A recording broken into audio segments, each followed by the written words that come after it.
আসসালামু আলাইকুম। সকলে কেমন আছেন? আশা করি ভালো আছেন। এটা বিল থেকে ধরা হয়েছে তাজা মাছ, শিং মাছ, ট্যাংরা মাছ, কই মাছ, বিভিন্ন ধরনের মাছ ধরা হয়েছে। পাশে নয়না মাছ, তেলাপিয়া মাছ আছে একটা, গোসি মাছ আছে। চ্যানেলটা সাবস্ক্রাইব করুন, পাশে থাকা বেল আইকনটা বাজিয়ে দিন। শিং মাছগুলো সব জ্যান্ত উল্টেছে। খলসি মাছ আছে, ট্যাংরা মাছ আছে, সব জ্যান্ত মাছ উল্টেছে। কিছু পুঁটি মাছ আছে, খুব স্বাদের জ্যান্ত মাছ।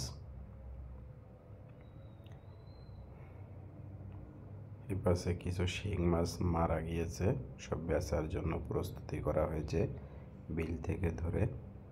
সম্পূর্ণ ভিডিও দেখার জন্য ধন্যবাদ। চ্যানেলটা সাবস্ক্রাইব করুন।